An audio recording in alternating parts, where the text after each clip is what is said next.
L'intento di questo video è di ristabilire. La intención de este vídeo es restablecer un poco de verdad histórica sobre la leyenda ruso-ucraniana. De hecho, vivimos dentro de una narrativa unidireccional, según la cual Vladimir Putin es el único responsable de la situación actual. Putin, nos dicen nuestros medios, es un dictador sanguinario, obsesionado con el deseo de restaurar un imperio que ya no existe, y no duda en invadir, destruir y matar para realizar su sueño. Putin debe ser detenido por las buenas o por las malas.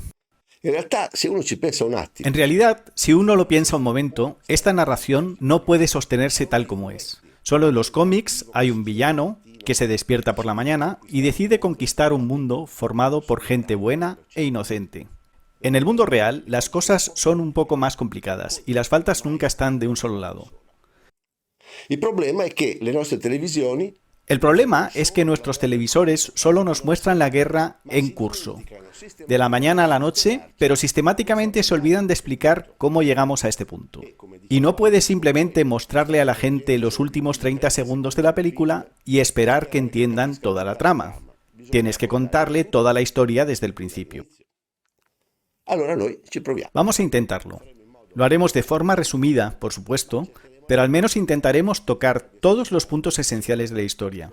Después de eso, cada uno puede formarse su opinión.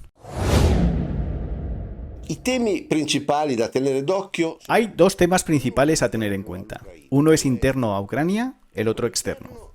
El interno se refiere a la historia del pueblo ucraniano y la profunda división interna que se ha creado en los últimos 100 años entre prorrusos y prooccidentales. l'altro tema è esterno. El otro tema es externo y se refiere a la posición política de Ucrania en el equilibrio internacional. Estar con Rusia, permanecer independiente o estar con Occidente y eventualmente unirse a la OTAN. Per quel che riguarda la storia interna, En cuanto a la historia interna, hay que tener en cuenta que estamos hablando de un país de 44 millones de habitantes, profundamente dividido por fuertes diferencias étnico-lingüísticas. Una parte occidental del país, en amarillo, que habla principalmente ucraniano, y la parte sureste, en rojo, que habla principalmente ruso. En realidad, no hay una línea divisoria clara. Las transiciones son mucho más progresivas. En la zona occidental, que se llama Galitzia, se habla ucraniano puro. En el centro se habla un idioma mixto entre ucraniano y ruso. Y a medida que se avanza hacia el sureste prevalece el idioma ruso puro. ma ucraini e russi sono anche due etnie. Pero los ucranianos y los rusos también son dos grupos étnicos diferentes y nunca se llevaron bien. Son principalmente los ucranianos, no todos por supuesto, pero muchos de ellos, los que odian visceralmente a los rusos. Las razones de este odio se remontan a la década de 1930 en el periodo de stalinismo. Dopo la rivoluzione russa, Después de la Revolución Rusa de 1917, Ucrania pasó a formar parte de la Unión Soviética. Esto no se hizo de muy buena gana. De hecho, parte de los ucranianos luchó en el ejército blanco contra los bolcheviques. Pero ganaron los rojos y Ucrania se convirtió en parte de la Unión Soviética. e una delle cose che non Y una de las cosas que nunca fue digerida por los ucranianos fue la nueva política de Stalin, que quería centralizar y distribuir todos los recursos del país. La famosa colectivización, que obligó a los pequeños agricultores locales, llamados kulaki, a ceder las tierras al Estado para dárselas a los koljós, las grandes organizaciones estatales que gestionaban los bienes agrícolas. Esto significaba que Ucrania, rica sobre todo en trigo, se estaba convirtiendo gradualmente en el granero de toda la Unión Soviética. a proprie spese, naturalmente. Por supuesto, a sus expensas. Dado que muchos kulakis se negaron a ceder sus tierras al Estado, Stalin, en 1932, decidió poner fin al problema y lo hizo a su manera. Para castigar a los rebeldes ucranianos, provocó una verdadera hambruna que duró varios años y costó a Ucrania varios millones de muertos, de 4 a 6 según las estadísticas. Esta tragedia es recordada por los ucranianos con el nombre de Holodomor. Confiscaciones violentas de tierras, deportaciones masivas al Gulag, traslados forzosos de familias y pueblos y, por supuesto, la pena de muerte para quienes no aceptaran las órdenes de Moscú.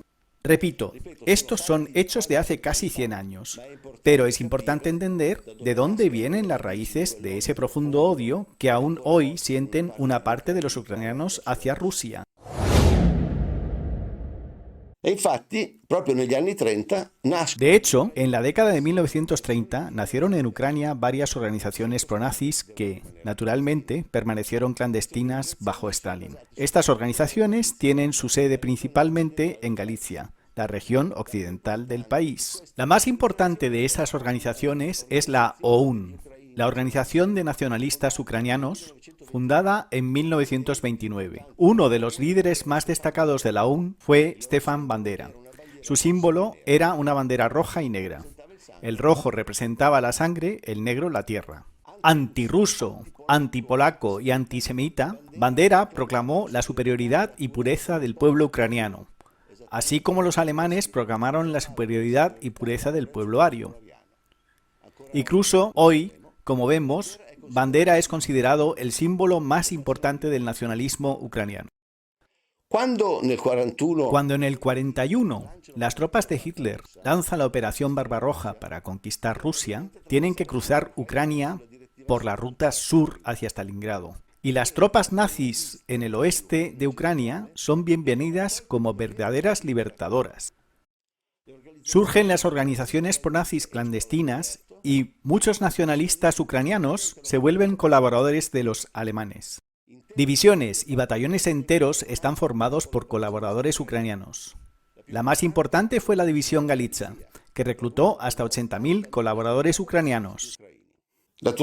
Naturalmente, bajo los alemanes, estos ejércitos tenían las manos libres y llevaron a cabo masacres étnicas en casi todas partes. La masacre más famosa fue la de Babi Yar, cerca de Kiev, cuando 33.000 judíos fueron exterminados en 2 días por las bandas armadas de Bandera OUN.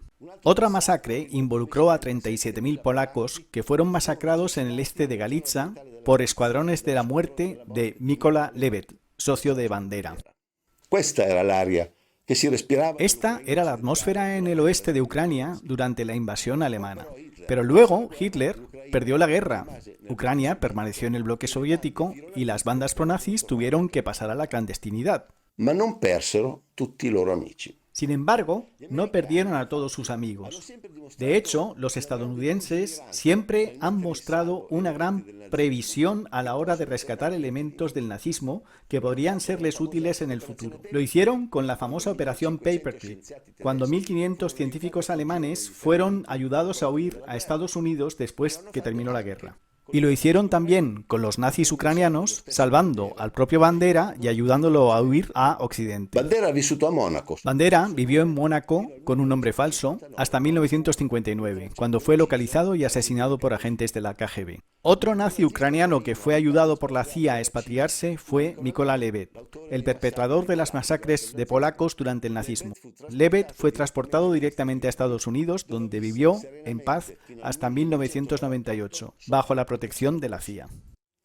Esta alianza entre la CIA y los nazis ucranianos es muy importante y la volveremos a ver más adelante. La razón por la cual la CIA firmó una alianza con los nazis ucranianos es muy simple. Los utilizaron como fuente local de información clandestina hacia los soviéticos. Tenían espías listos sobre el terreno.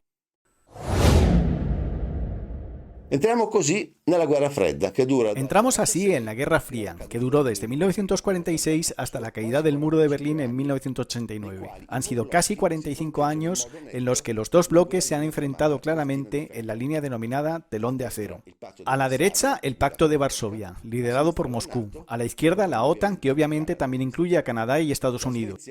Suecia y Finlandia arriba se mantienen neutrales, al igual que Suiza y Austria en el centro. Yugoslavia, aunque se considera parte del bloque comunista, nunca entró oficialmente en el Pacto de Varsovia. En el periodo de la Guerra Fría hay 2 episodios que nos interesan. Uno ocurre en el 54, cuando Khrushchev, el sucesor de Stalin, entrega Crimea a Ucrania. Los motivos de este regalo nunca se han aclarado por completo.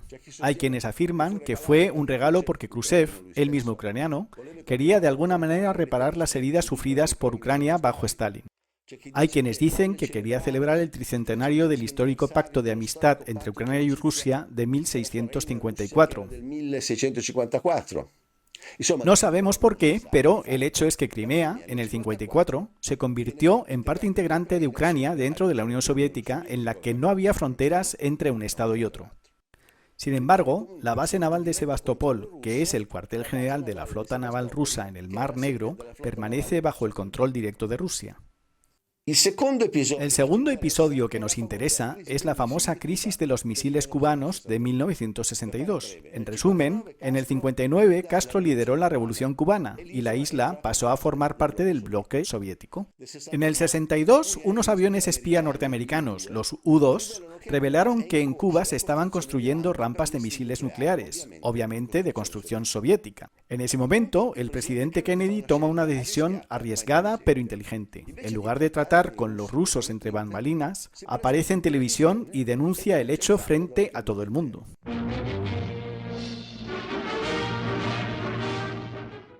Within the past week, unmistakable evidence has established the fact that a series of offensive missile sites is now in preparation on that imprisoned island.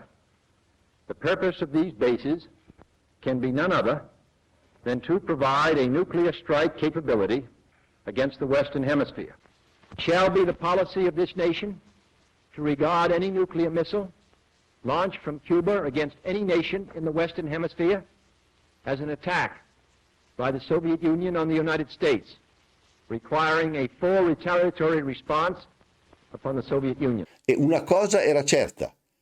Y una cosa era segura. Kennedy estaba absolutamente dispuesto a arriesgarse a la Tercera Guerra Mundial mientras se preparaba para invadir Cuba, si no se retiraban las plataformas de lanzamiento. Sabemos esto por las cintas telefónicas de una conversación de Kennedy con el expresidente Eisenhower durante la crisis de los misiles.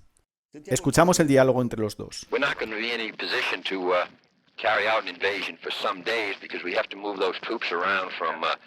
San Diego, but we're going to do all those things. Of course, the military standpoint, that's a clean-cut thing to do now. That's right. Because you've made up your mind, you've got to get rid of this thing. Right. General, what about if the Soviet Union, Khrushchev announces tomorrow, which I think he will, that if we attack Cuba, that it's going to be nuclear war?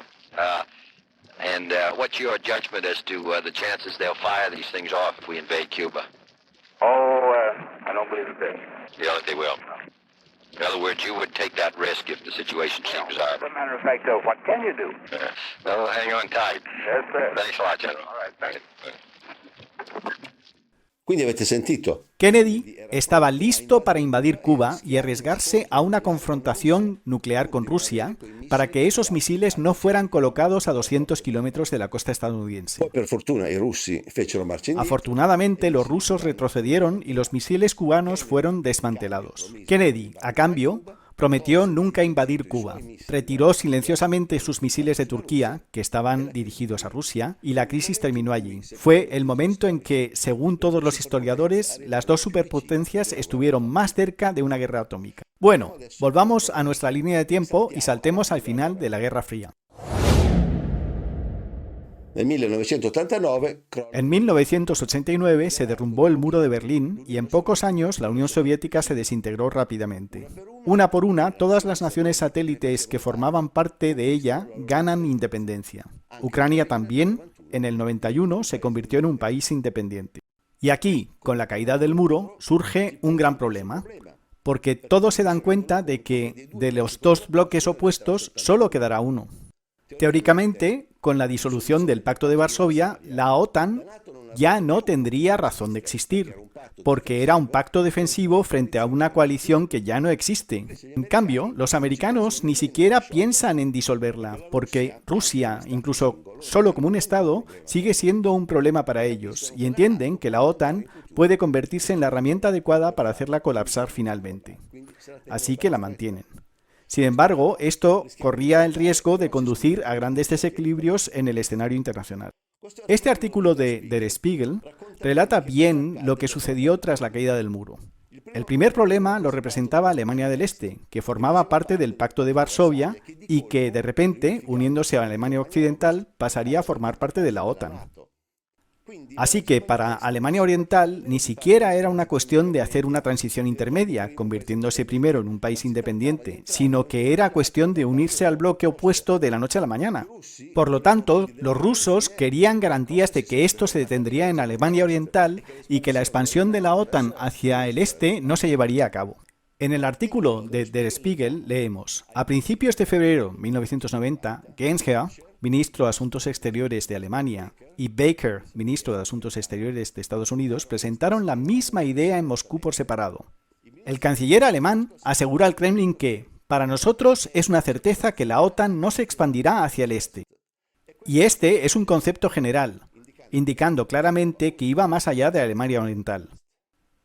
El americano, por su parte, ofreció fuertes garantías de que la jurisdicción de la OTAN y sus fuerzas no irían al este. Cuando Gorbachev dijo que una expansión de la OTAN era inaceptable, Baker respondió: en eso estamos de acuerdo. El presidente de los Estados Unidos, George H.W. Bush, dijo: no tenemos intención, ni lo pensamos, de dañar a la Unión Soviética de manera alguna. El presidente francés, François Mitterrand, le dijo a Gorbachev que personalmente estaba a favor de un desmantelamiento gradual de los bloques militares. El secretario general de la OTAN, Manfred Wörner, expresó más tarde su clara oposición a una expansión de la Alianza Occidental. El mensaje era claro. Si Gorbachev consentía en la reunificación de Alemania dentro de la OTAN, Occidente intentaría construir una arquitectura de seguridad occidental que tuviera en cuenta los intereses de Moscú. Y así, en el 91, Alemania se reunifica, con Berlín como capital, y sigue siendo parte integral de la OTAN. El pacto, solo verbal, no escrito, es que la OTAN no se expandirá más hacia el este. Más tarde, muchos de los participantes en estas reuniones se volverían olvidadizos y ya no recordarían lo que habían dicho. Pero en ese momento el trato estaba claro para todos y eso es lo que hemos descrito. El problema es que en Estados Unidos los neoconservadores iban llegando poco a poco al poder, y con ellos se hizo predominante la filosofía que los quería como única fuerza dominante en el nuevo siglo que estaba por comenzar, lo que llamaron el nuevo siglo americano. Naturalmente, dal loro punto di vista. Por supuesto, para ser la única fuerza dominante, Rusia tenía que estar permanentemente fuera del camino. En el ahora muy famoso documento titulado Reconstruyendo la Defensa de América, los neoconservadores escribieron: Estados Unidos es hoy la única superpotencia del mundo que reúne un potencial militar predominante, un liderazgo tecnológico global y la economía más grande del mundo. Además, Estados Unidos lidera un sistema de alianzas de hecho, la OTAN, que incluye a todas las naciones democráticas más importantes del mundo. En este momento, Estados Unidos no tiene rival en el mundo.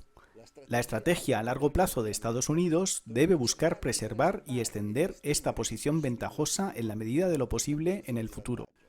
Entonces, lo que debería determinar el tamaño y las características de nuestras fuerzas nucleares no es la paridad numérica con Rusia, sino el mantenimiento de la superioridad estratégica estadounidense y junto con esa superioridad la capacidad de disuadir posibles coaliciones hostiles de potencias nucleares. La superioridad nuclear de Estados Unidos no es motivo de vergüenza. De hecho, será un elemento esencial para preservar el liderazgo estadounidense en un mundo cada vez más caótico y complejo. Esta era la filosofía dominante de los Estados Unidos a finales del siglo pasado, además de respetar las razones de seguridad de Rusia. Queremos el control absoluto del mundo y ahora es el momento adecuado de aprovecharlo para tomarlo. Y hasta lo escriben en blanco y negro. Por supuesto, no era como si Rusia hubiera pasado repentinamente de una superpotencia atómica a cualquier pequeño estado armado con cerbatanas. Todavía tenían intacto todo su arsenal atómico. Por lo tanto, era impensable atacarlos de frente con armas. Había que encontrar una manera de debilitarlos lentamente, económicamente. Y para debilitarlos económicamente, los estadounidenses tienen dos formas principales. Una es forzar a un gasto militar cada vez mayor, la otra es imponerles sanciones económicas siempre que surja la posibilidad.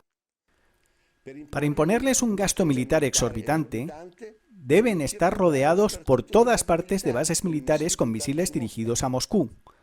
De esta manera, no solo los amenaza físicamente, sino que también los obliga a gastar enormes sumas desde un punto de vista militar para implementar contramedidas.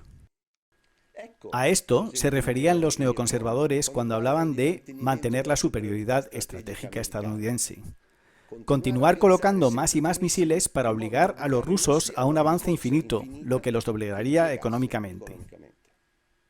Y de hecho, hablando de blanco y negro, en 1997 se publicó el famoso libro de Zbigniew Brzezinski, El Gran Tablero de Ajedrez, es decir, el Gran Tablero de Ajedrez, la primacía americana y sus imperativos geoestratégicos. En él se plantea que la estrategia futura de los Estados Unidos se modela claramente frente a Rusia, atraer y acercar a Occidente uno a uno a los distintos países del antiguo Pacto de Varsovia para acercar a Rusia con una especie de cordón sanitario cada vez más amenazante y preocupante para ellos.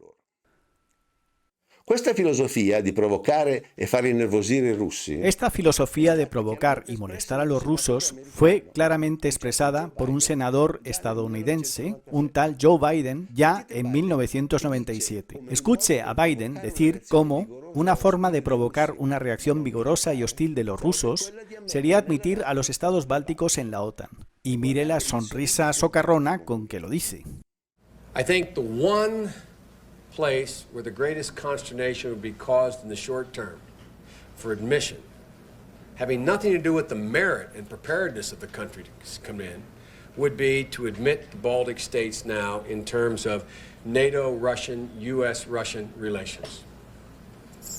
And if there was ever anything that was going to tip the balance, were it to be tipped in terms of a vigorous and hostile reaction, I don't mean military, in Russia, it would be that. Y de hecho, contrariamente a los compromisos adquiridos con los rusos en el 91, en 1999 Hungría, Polonia y República Checa ingresaron en la OTAN. En 2004 también entraron Estonia, Letonia, Lituania, Eslovaquia, Rumanía y Bulgaria. Faltaba lo más destacado para completar el cerco: Ucrania. ¿Y qué pasa en Ucrania en 2004?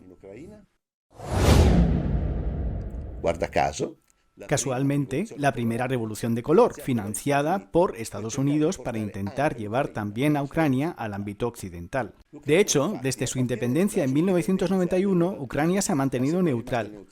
Mantuvo relaciones tanto con Occidente como con Rusia, pero nunca había estado demasiado desequilibrada ni de un sentido ni de otro. Pero en 2004 son las nuevas elecciones, en las que se presentan dos candidatos, el prorruso Viktor Yanukovych y el pro-occidental Viktor Yushchenko. En realidad, Yushchenko era algo más que un pro-occidental. Era el candidato elegido y apoyado por Estados Unidos. Solo piense que su esposa, Katerina Yushchenko, había trabajado en la Casa Blanca con Ronald Reagan y luego se había convertido en una alta funcionaria del Ministerio de Asuntos Exteriores de Estados Unidos. Así que, básicamente, tenemos un candidato apoyado por la CIA, el otro por la KGB. Por primera vez, Ucrania se convierte en un campo de batalla entre Rusia y Estados Unidos. Como puede ver en el mapa, el voto está claramente dividido en áreas geográficas opuestas. El noroeste, con la capital Kiev, vota a favor de Yushchenko, pro-occidental, mientras que el sudeste vota a favor de Yanukovych, pro-Rusia. En el conteo, Yanukovych, el profesional ruso, simplemente gana. Pero a algunos no les gusta eso. En Kiev, la gente impugna el resultado y sale a la calle a protestar. Es la primera plaza de Maidán, la de 2004. La llaman Revolución Naranja. Después de un mes, la Corte Suprema cancela el resultado electoral y convoca nuevas elecciones. Esta segunda vuelta la gana Yushchenko, que se convierte en el nuevo presidente de Ucrania. Yushchenko es recibido en Washington como un héroe. Que la Revolución Naranja fue fomentada y financiada por Washington ya no es duda para nadie. De hecho, un famoso analista geopolítico estadounidense, George Freeman, lo admite abiertamente en sus conferencias. The United States had staged a series of colored revolutions throughout the Russian periphery, one of which was in the Ukraine, the Orange Revolution. And the Russians saw in this Orange Revolution the intent of the Americans to destroy the Russian Federation. Why else would the United States be underwriting groups to demonstrate? Así que los rusos sabían muy bien lo que estaba pasando, pero en ese momento no pudieron hacer otra cosa que mirar. De hecho, ante sus propios ojos comienza lo que Putin define hoy como nazificación de Ucrania. Una vez que llega a la presidencia, Yushchenko elige como primera ministra a Yulia Timoshenko, una extremista de derechas que odia visceralmente a los rusos. A la sombra de Timoshenko florecen varios líderes de extrema derecha, como Arseniy Yatsenyuk, del mismo partido que Timoshenko, Vitaly Klitschko, del partido ultraderechista UDAR, Oleg Tianivok, del partido neonazi Svoboda. Tenga en cuenta este trío, los veremos en acción más adelante. Además, durante su presidencia, Viktor Yushchenko hace un gesto muy significativo para los nazis de su país. Rehabilita a Stefan Bandera e incluso lo nombra héroe nacional. На завершення я хочу сказати про те, що чекали мільйони українських патріотів і багато років. Я підписав указ за незламність духу, відстоюванні національної ідеї, виявлені героїзм і самопожертву в боротьбі за незалежну українську державу. Постановляю присвоїти звання Герою України з удостоєнням ордена держави Бандері Степану Андрійовичу. Слава Україні! La esposa de Yushchenko, Katerina, quien había expresado abiertamente sus preferencias políticas desde muy joven, debe haberse puesto muy feliz. Fíjese, una alta funcionaria del Ministerio de Asuntos Exteriores de Estados Unidos haciendo el saludo nazi. Y todos fingen que no ha pasado nada. Pero luego, la nazificación de Ucrania sufrió un revés, con las elecciones de 2010. Yushchenko, a pesar de haber tenido las manos libres durante 6 años, no pudo llevar a cabo las reformas que había prometido. Y en las elecciones se encuentra, una vez más, frente a Yanukovych, el candidato prorruso. Esta vez Yanukovych gana con claridad, sin lugar a dudas, en el conteo de votos. Aquí comienza un periodo delicado, porque el prorruso Yanukovych todavía es tentado por las sirenas occidentales. El Fondo Monetario Internacional le promete grandes préstamos para entrar en Europa, pero a cambio pide reformas y cambios sociales que perjudicarían a las clases más pobres. Siempre hacen esto con los países pobres. Te muestran el dinero, pero a cambio te piden que hagas una carnicería social. Es el mismo Yanukovych quien lo cuenta en una entrevista con Oliver Stone. Поэтому у нас было 2 партнера. Прежде всего мы рассчитывали на Международный валютный фонд. Но Международный валютный фонд на протяжении года, когда мы вели переговоры, нам предлагал неприемлемые для нас варианты решения. Значительное поднятие тарифов для населения, прежде всего на энергоносители и на газ, то есть значительный рост расходов населения, при том, что доходы оставались прежние. Мы на это не пошли. Мы предложили другие варианты решения вопросов. Мы получили официальный отказ Международного валютного фонда в ноябре 2013 года. Оставалась Россия. Después de un largo tira y afloja, Yanukovych decide no firmar el acuerdo económico con Europa. Este es el punto de inflexión histórico que determina todo lo que sucederá en los próximos 8 años.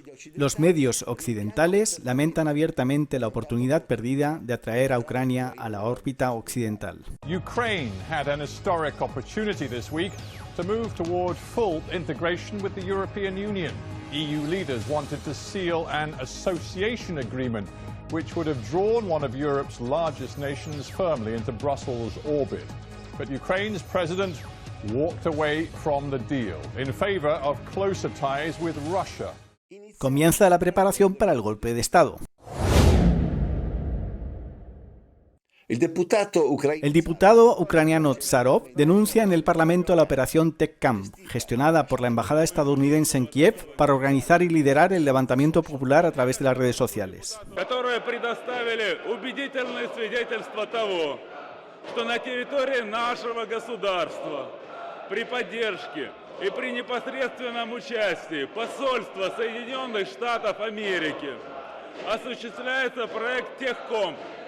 в рамках которого ведется подготовка к разжиганию гражданской войны на Украине. Проект Темком направлен на подготовку специалистов по информационным войнам и дискредитации государственных институтов современных медиа, потенциальных революционеров для организации протестных действий, свержения государственного режима. Проект находится под патронатом и кураторством посла Соединенных Штатов в Украине Джеффри Пайета. Estamos en diciembre de 2013 y los ciudadanos de Kiev salen a la calle para protestar por la falta de acuerdo con Europa. Inicialmente, las protestas son pacíficas. Mientras tanto, Victoria Nuland vuela a Kiev para reunirse con el presidente Yanukovych. Nuland es la figura clave en todo el asunto. La ex embajadora de Estados Unidos para la OTAN bajo Bush, Victoria Nuland, es la esposa de uno de los neoconservadores más importantes, Robert Kagan. Kagan es uno de los fundadores del MNAC y uno de los autores del famoso documento Reconstruyendo la Defensa de América. ¿Recuerda? Deberíamos mantener la superioridad estratégica nuclear en todo el mundo. Para entender al personaje, Kagan es conocido por una frase que se ha convertido en el eslogan de los neoconservadores. Cuando tienes un martillo, todos los problemas empiezan a parecer clavos. En la época de Maidán, Nuland era la adjunta del ministro de Asuntos Exteriores estadounidense, John Kerry, con mandato especial para Eurasia. Aquí está la infiltración de los neoconservadores en el gobierno estadounidense. Sencillo y directo, a la vista de todos. En diciembre de 2013, frente a la Asociación Estados Unidos-Ucrania, Victoria Nuland cuenta que acaba de reunirse en Kiev con el presidente Yanukovych. Prácticamente Nuland le dijo: hemos estado trabajando durante 5 años para traer Ucrania a Occidente y ya hemos gastado $5.000 millones. Debes firmar el acuerdo con Europa, de lo contrario no hay futuro para ti. I spent more than 2 hours with President Yanukovych. It was a tough conversation, but also a realistic one. The United States believes there is a way out for Ukraine, that it is still possible to save Ukraine's European future, and that is where we wanted to see the President lead his country. It would be a huge shame to see 5 years' worth of work and preparation go to waste if the AA is not signed in the near future. We've invested over $5 billion to assist Ukraine in these and other goals that will ensure a secure and prosperous and democratic Ukraine. Ma Yanukovych, nonostante le pressioni dell'Occidente, non c'è. Pero Yanukovych, a pesar de la presión de Occidente, no se da por vencido y se niega a firmar el acuerdo con Europa. Y en ese momento, los americanos deciden que es hora de sacarlo del camino. Las protestas en Plaza Maidán, que comenzaron pacíficamente, de repente se vuelven violentas, con la técnica habitual de francotiradores que comienzan a disparar simultáneamente sobre la multitud y la policía. Se desata la violencia en la plaza y las protestas rápidamente salen de control. From one of the upper windows of the hotel, a shot rang out. Up there, okay, yeah, our hotel. That window, 1, 2, 3, 4, fifth row from the left, second from the top, one that was open. From the very early morning, unidentified shooters opened fire on the protesters and on law enforcement. And this was a point of no return to Ukraine as we know it. Obviamente, en poco tiempo la Plaza Maidán se convierte en un baño de sangre donde todos disparan a todos y nadie entiende nada.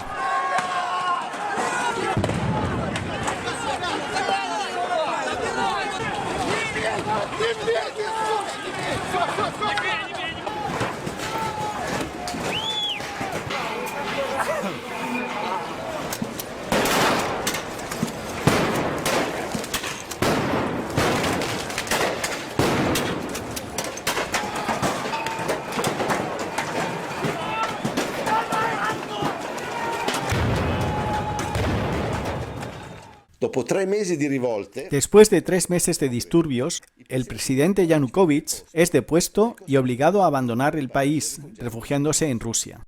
Petro Poroshenko será elegido en su lugar, con Yatsenyuk como primer ministro, obviamente apreciado por Occidente, y el golpe se completa.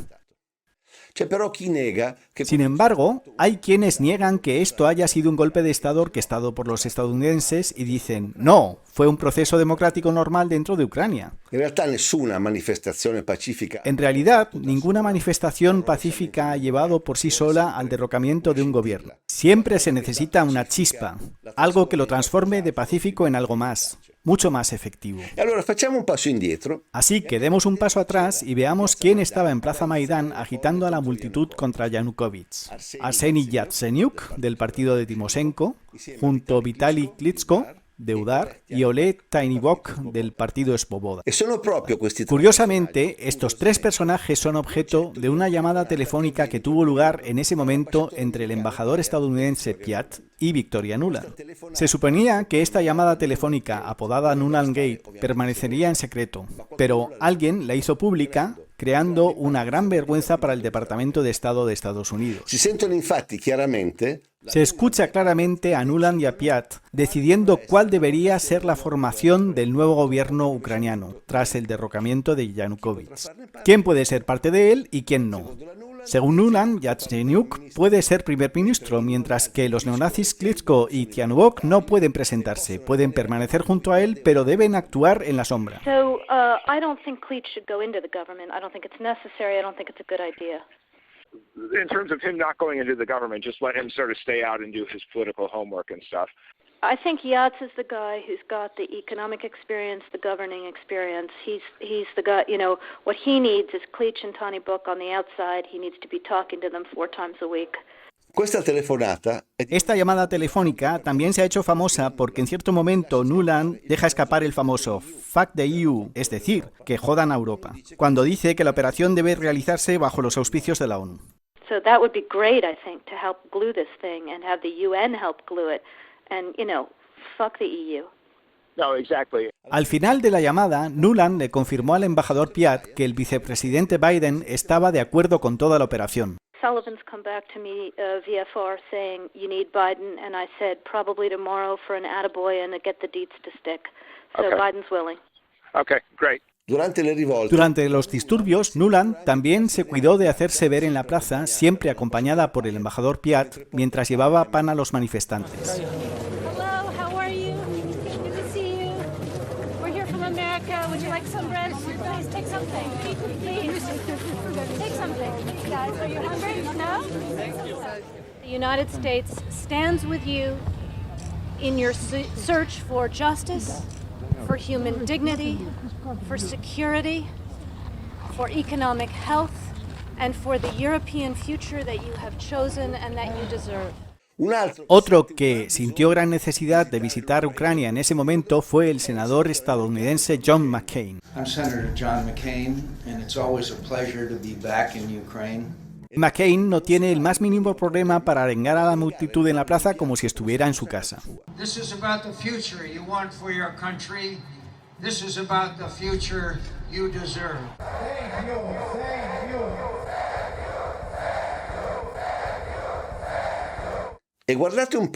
¿Y quién está en el escenario junto con John McCain? Oleg Tyahnybok, el líder del partido nazi Svoboda, ¿recuerdas?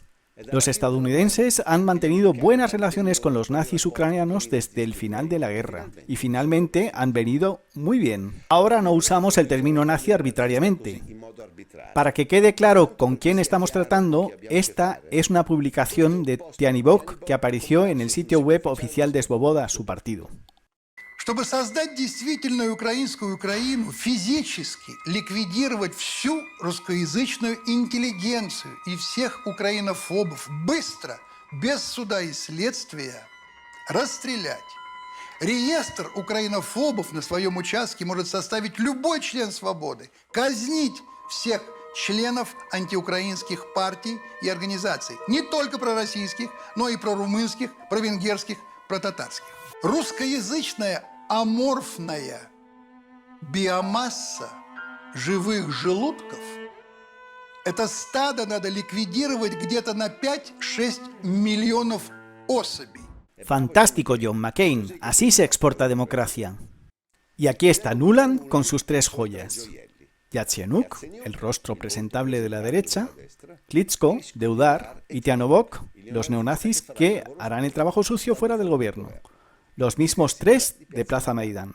Vaya coincidencia, ¿eh? Al final, Klitschko recibe un bocado y se convierte en alcalde de Kiev. Y de nuevo, ¿quién está para felicitarlo por su elección como alcalde? Pues Victoria Nuland, por supuesto. È stato fantastico. Pensate, el viceministro degli esteri... Ha sido fantástico. Hágase a la idea. La viceministro de Asuntos Exteriores de Estados Unidos felicitando al recién elegido alcalde de Kiev. Después de eso, un cariñoso saludo con Yatsenuk, un apretón de manos con el embajador Piat, y el nuevo gobierno está instalado para operar bajo la presidencia de Poroshenko, por supuesto proestadounidense. A partir de entonces, Yatsenuk empieza a trabajar duro para llevar a Ucrania a la OTAN. Pero congelemos por un momento la cuestión internacional. Recuerden que estamos en 2014 y vamos primero a ver qué sucede dentro del país después del golpe. Después de la victoria, Yanivok y sus compinches empiezan a preparar los cimientos. La nazificación de Ucrania y el odio a los rusos estallan sin más frenos. Las estatuas de Lenin son demolidas en varias ciudades ucranianas. Surgen organizaciones paramilitares de clara inspiración nazi. La más llamativa es Pravý Sektor, sector derecho, que desempolva la vieja bandera rojinegra de los primeros nazis ucranianos. Reales batallones de milicianos aparecen en la ciudad patrullando día y noche y directamente asumen la tarea de mantener el orden, ya que dicen que a la policía no le importa lo suficiente. К сожалению, полиция не справляется со всеми проблемами, которые существуют в нашей стране. Естественно, мы, как патриоты Украины, возлагаем эти функции на себя. También nació el infame Batallón Azov, una organización paramilitar de clara inspiración nazi que en 2014 fue incorporada directamente a la Guardia Nacional de Ucrania por el ministro del Interior, Avakov.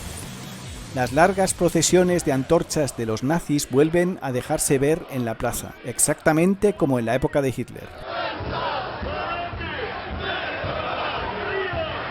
Naturalmente, el retrato de Stefan Bandera destaca en primera fila, mientras se vitorea al héroe nacional.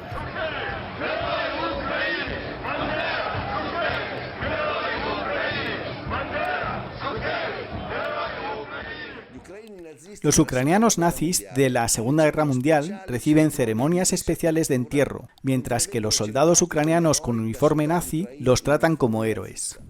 Ethnic Ukrainian nationalists wore helmets with swastikas and uniforms marked with Third Reich eagles during the service for 16 members of the SS Division Galicia. The ceremony took place in the western Lviv province. Some veterans were present. During a salute over the grave, costumed reenactors used wartime-era rifles to fire a salute as their leader gave commands in German. Los niños ucranianos recuerdan mucho a la Jugendbund, la juventud nazi de la época de Hitler.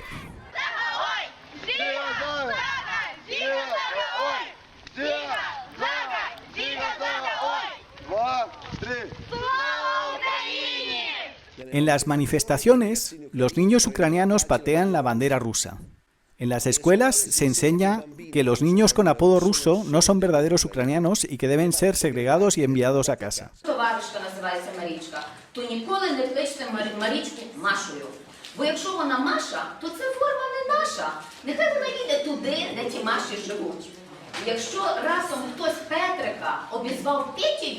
Це також не український хлопчик. Він мав би звідси забратися або навчитися, як українською мовою правильно називатися. A los niños más pequeños se les enseña a decir mataremos rusos y a hacer el saludo nazi. Мариночка, ти будеш різати русню? Да. Що ти будеш робити? Русню різати. Я буду різати русню. Я буду різати русню. Los tiempos para los rusos en Ucrania se están poniendo difíciles.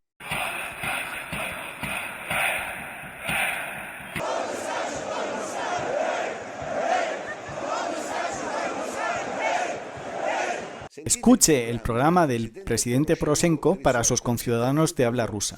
У нас робота буде, у них немає. У нас робота буде, у них нет. У нас пенсии будут, у них нет. У нас поддержка людей, детей и пенсионеров будет, а у них нет.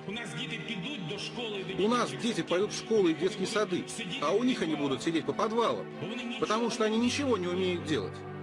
Вот так, именно так мы выиграем эту войну. Y esta es Yulia Tymoshenko, que volvió a las calles tras pasar 3 años en prisión por abuso de poder.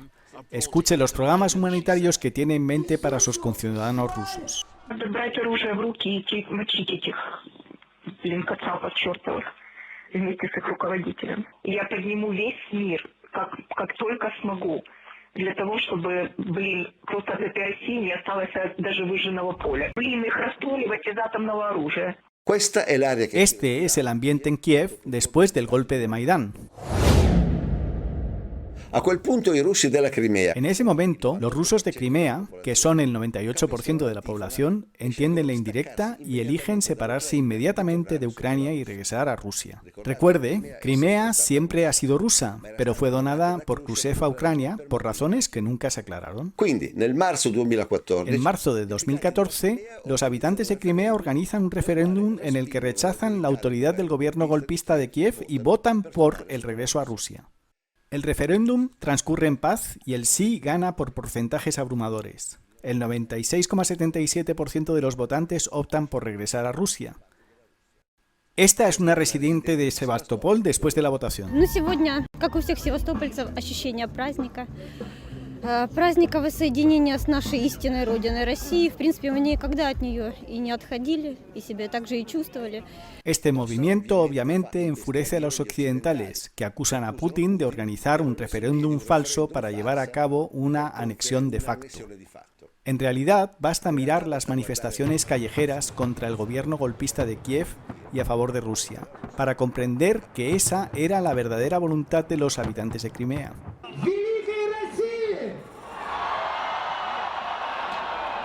Since the beginning of the Russian invasion, this is the day these people have been waiting for. They've just announced that enough people have voted for the referendum to count, and there's no doubt in anyone's mind here that the vote has been for joining Russia.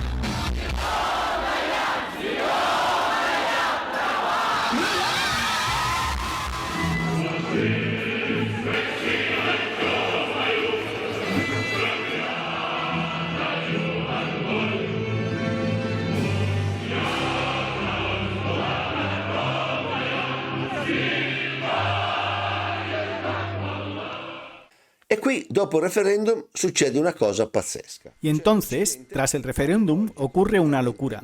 Occidente da un vuelco total al relato de los dos hechos. Lo que fue claramente un golpe de Estado en Kiev se hace pasar por una expresión legítima del derecho de autodeterminación.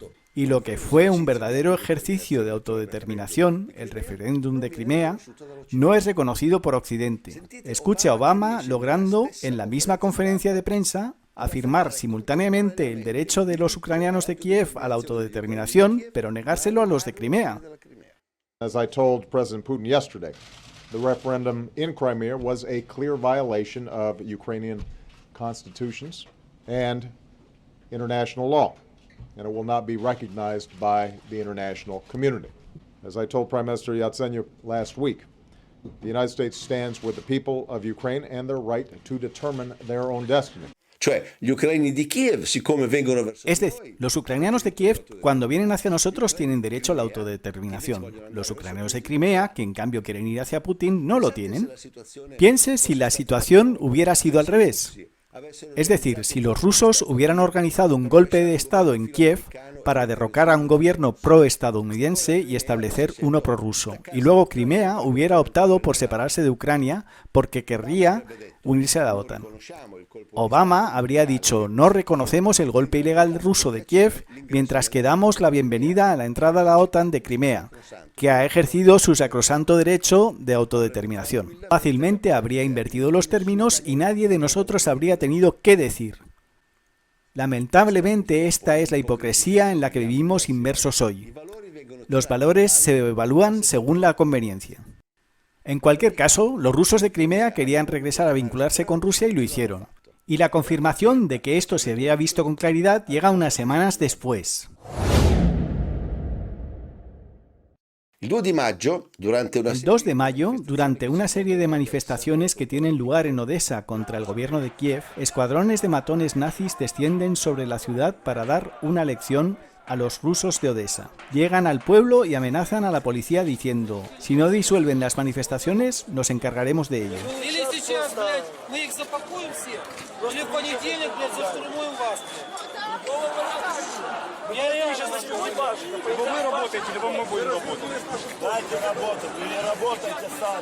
Entonces los policías son ahuyentados de mala manera y entienden que no hay lugar para ellos en la plaza.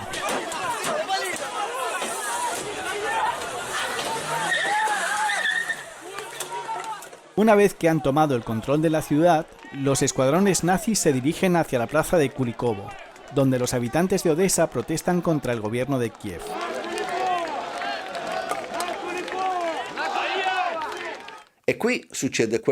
Y aquí sucede lo que ha pasado a la historia como la masacre de Odessa. Los manifestantes son atacados por maleantes del sector derecho y se ven obligados a refugiarse dentro de la casa sindical que se encuentra en la plaza. Pero este edificio resulta ser una trampa mortal para ellos. Una vez dentro, los manifestantes son asediados mientras los atacantes lanzan cócteles Molotov para incendiar el edificio. Los que se refugian en las cornisas para respirar se convierten en blanco fácil para los atacantes. A otros se les pide que salten al suelo y cuando caen son asesinados en el acto.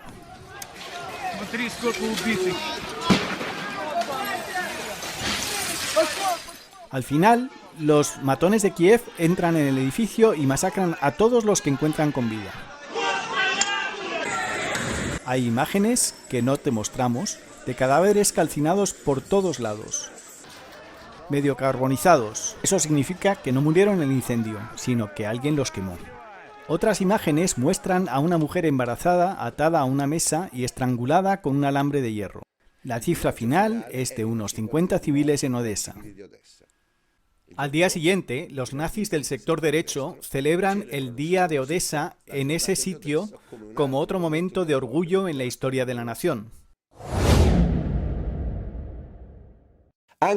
Incluso en las regiones orientales de Lugansk y Donetsk, el llamado Donbass, la población rusa ignora la autoridad del gobierno golpista y convoca su propio referéndum para separarse de Kiev y convertirse en una república independiente.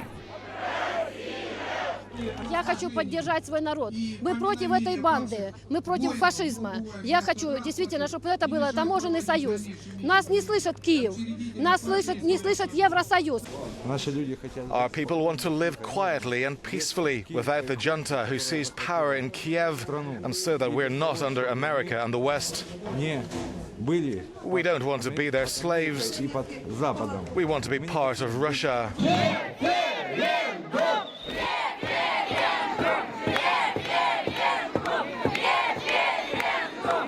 Pero ni siquiera tienen tiempo de contar los votos, ya que los tanques llegan desde Kiev.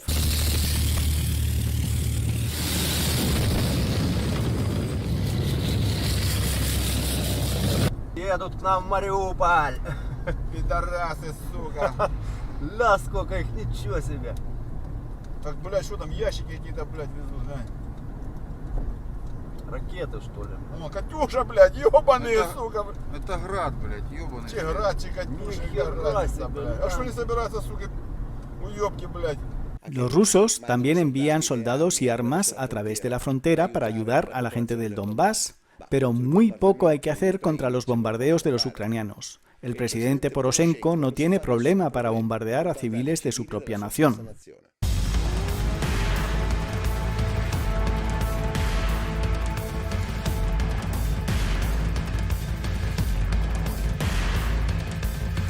Стреляли самый центр южных кварталов, где самое большое скопление людей. Пожалуйста, посмотрите, что это. Это была моя квартира. Я несколько дней назад вывезла детей отсюда. Так бы мои дети погибли. Которыми можно выразить все это негодование, весь этот страх, всю эту необъяснимость ситуации. Вот посмотрите, Это лицо нашего президента Порошенко. Не нашего, но президента Порошенко. Мои дети до 7 колен. Будь ты проклят, Порошенко. Жить уже нельзя так. Просто нельзя. Помогите. Кто это может? Помогите нам. Сколько можно? Luego vinieron los neonazis del sector derecho que se unieron al batallón Azov para realizar una limpieza étnica en el Donbass. Разом ми придушимо антидержавний заколот і відновимо територіальну цілісність нашої батьківщини. Слава Україні!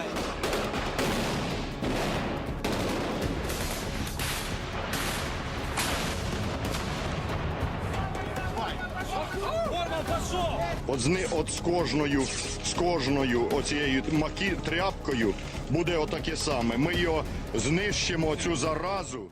Lo que los neonazis de Kiev están haciendo a las poblaciones de habla rusa nos lo describe un informe de Naciones Unidas de noviembre de 2014, es decir, 6 meses después del inicio de las operaciones. El informe dice: persisten graves violaciones de los derechos humanos en el este de Ucrania a pesar de un leve alto el fuego. Los civiles continúan siendo asesinados, arrestados ilegalmente, torturados y desaparecidos en el este de Ucrania. El número de personas desplazadas ha aumentado considerablemente a pesar del anuncio de un alto el fuego el 5 de septiembre. Según la Oficina de Derechos Humanos de la ONU, desde mediados de abril hasta el 18 de noviembre, al menos 4.317 personas murieron y 9.921 resultaron heridas en la zona afectada por el conflicto en el este de Ucrania. Los grupos armados siguen cometiendo graves violaciones de derechos humanos, como tortura, secuestros arbitrarios no revelados, ejecuciones sumarias, trabajos forzados y violencia sexual, así como ocupación ilegal y destrucción de terrenos y edificios. Vi ricorda qualcosa? Torture, esecuzioni sommarie, violenza sessuale. ¿Les recuerda algo? Tortura, ejecuciones sumarias, violencia sexual. Los que hoy acusan a los rusos de estos crímenes fueron los mismos que los cometieron contra los rusos del Donbass en 2014. Sin embargo, cuando los ucranianos les hicieron estas cosas, nunca supimos de ellos. ¿Dónde estaban nuestros reporteros? Durmieron el sueño de los justos. Ahí es donde estaban. Entonces, si mueren civiles rusos, ¿a quién le importa? Y hablando de acusar a otros de la inmundicia que haces, mira esta foto. Este es un soldado ucraniano preparando bombas para arrojarlas sobre el Donbass. En las viñetas está escrito en ruso los mejores deseos para sus hijos. Y estas bombas se fotografían a la salida, no a la llegada, para que sepamos de dónde vienen. En Donetsk hay un cementerio especial llamado la Avenida de los Ángeles, donde fueron enterrados más de 250 niños asesinados por las bombas de los ucranianos de Kiev, todos entre 6 y 9 años. Y todo esto no terminó en 2014, sino que continúa hasta el día de hoy. Ni siquiera con la llegada de Zelensky las cosas mejoraron para los rusos del Donbass. De hecho, en mayo de 2019, Zelensky vence a Poroshenko en las elecciones y se convierte en presidente. Primero, Zelensky promete poner fin a la guerra del Donbass. Lo dejó claro en su primer discurso en el Parlamento. Найперше завдання – припинення вогню на Донбасі.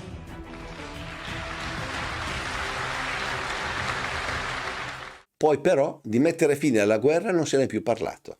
¿Come mai? Pero entonces ya no se habló más de poner fin a la guerra. ¿Por qué? Él, como presidente, es también comandante en jefe de las Fuerzas Armadas. Una orden directa de él, sin intermediarios, hubiera sido suficiente para detener el bombardeo. En cambio, nunca sucedió. ¿Quién crees que lo impidió? ¿Quieres otra prueba de que Zelensky es solo un títere manipulado desde arriba? Para detener la guerra, a Zelensky le hubiera bastado con implementar los acuerdos de Minsk de 2015, que preveían un estatuto especial para las regiones del Donbass y la creación de una zona de amortiguamiento de 25 kilómetros entre el territorio ucraniano y los separatistas. Esta banda de seguridad, por sí sola, habría detenido el bombardeo de inmediato, pero Zelensky nunca quiso implementar esos acuerdos. ¿Por qué?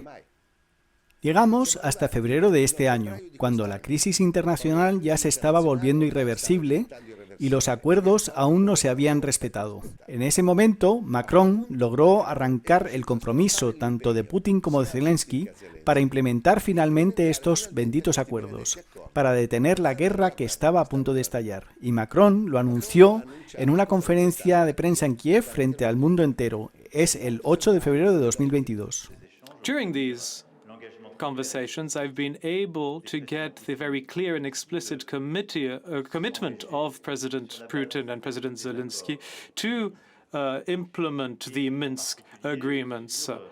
Pero al día siguiente, extrañamente, Zelensky cambia de opinión y se retracta de todo. Сегодня вечером официальный Киев заявил, что не намерен выполнять Минские соглашения и вести прямые переговоры с Донбассом.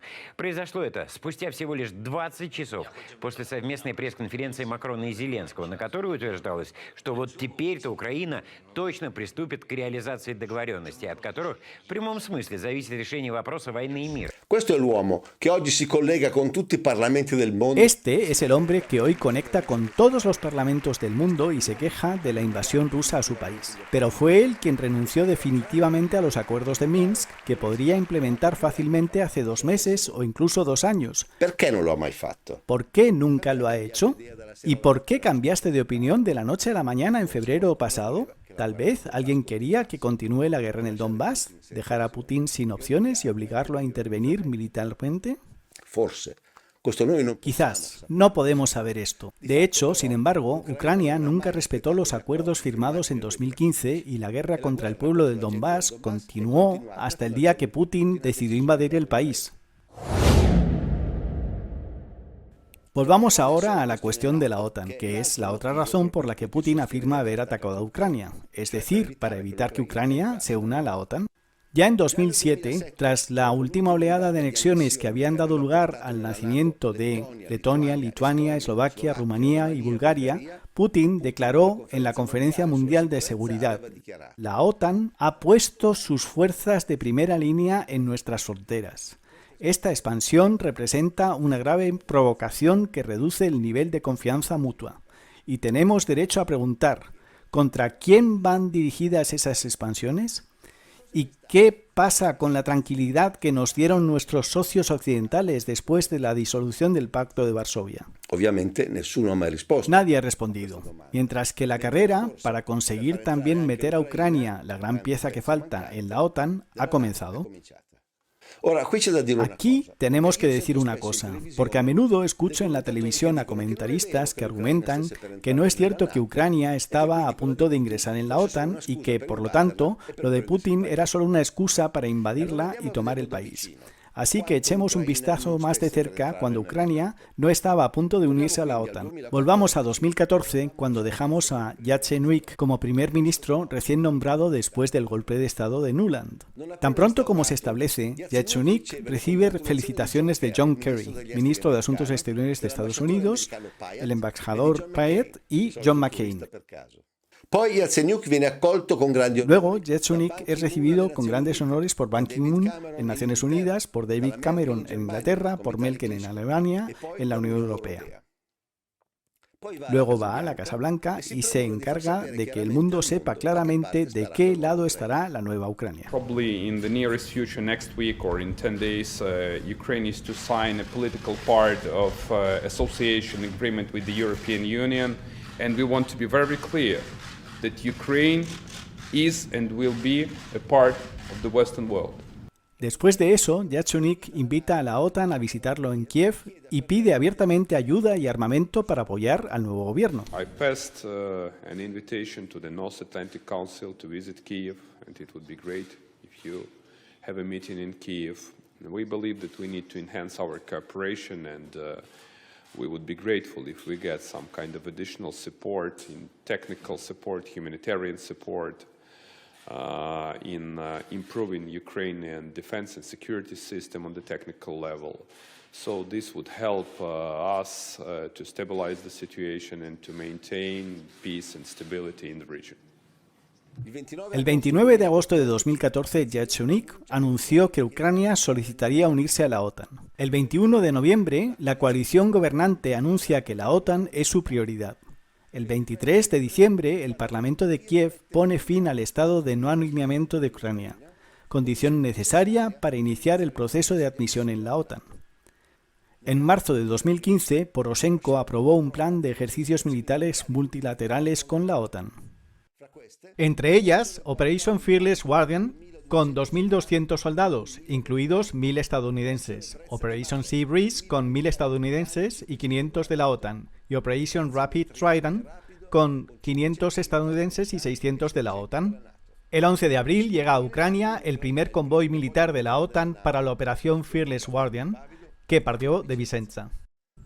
En abril de 2016, Biden prometió $335 millones en ayuda de seguridad a Poroshenko. Estos se sumarán a un tercer préstamo de $1.000 millones. En junio de 2017, la Rada, el Parlamento de Kiev, aprobó una ley que restablece la membresía en la OTAN como una prioridad para la política exterior de Ucrania. La ley está firmada por el presidente de la Cámara, Andriy Parubiy, que fue cofundador del partido neonazi Svoboda junto a Oleg Tianevok.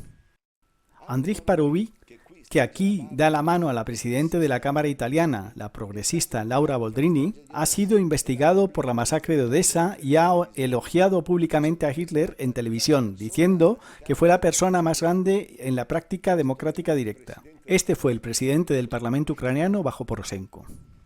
Volvamos a la cronología. En julio de 2017, un mes después, Poroshenko se reúne con el secretario de la OTAN, Stoltenberg, y le pide oficialmente que se inicie el proceso de admisión a la OTAN. En septiembre de 2018, Poroshenko pidió al Parlamento que enmendara la Constitución para facilitar que Ucrania se uniera a la OTAN. El 7 de febrero de 2019, el Parlamento aprobó los cambios necesarios a la Constitución y confirmó el camino de Ucrania hacia la Unión Europea y la OTAN, con un total de 334 votos a favor de los 385 votos. El 21 de febrero entra oficialmente en vigor la enmienda a la Constitución que prevé la adhesión a la Unión Europea y a la OTAN. En mayo de 2019, como ya hemos dicho, Zelensky gana las elecciones y ocupa el lugar de Poroshenko. Zelensky continúa el camino trazado por su antecesor. Recién elegido, Zelensky vuela a Bruselas y se reúne con Stoltenberg, secretario de la OTAN. En julio de 2020, la OTAN otorga a Ucrania el estatus de socio con mayores oportunidades. En septiembre de 2020, el presidente Zelensky aprueba la nueva estrategia de seguridad nacional, que prevé el desarrollo de la asociación especial con la OTAN con el objetivo de convertirse en miembro. El 24 de marzo de 2021, Zelensky firma un decreto presidencial para implementar la decisión del Consejo de Seguridad y Defensa Nacional de Ucrania sobre la estrategia de desalojo y reintegración del territorio temporalmente ocupado de la República Autónoma de Crimea y la ciudad de Sebastopol.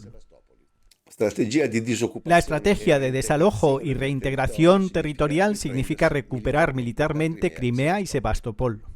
En mayo de 2021, el senador estadounidense Chris Murphy visita Kiev y se encuentra con Zelensky. Luego anuncia que abrir el camino de acceso a Ucrania sería el siguiente paso lógico hacia la membresía en la OTAN. Un mes después, en la cumbre de Bruselas, los líderes de la OTAN reconfirmaron la decisión tomada en 2008, en la cumbre de Bucarest, de que Ucrania se convertiría en miembro de la alianza, siendo el plan de adhesión parte integral del procedimiento.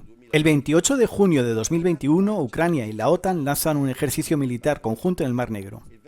El 28 de noviembre, entre acusaciones y contraacusaciones, Moscú pide garantías legales de que Ucrania nunca ingresará en la OTAN. Estas garantías, por supuesto, no se le dan. El 30 de noviembre, Putin declaró oficialmente la línea roja rusa sobre Ucrania. Cualquier colocación adicional de fuerzas o materiales de la OTAN en Ucrania representaría la línea roja para su país.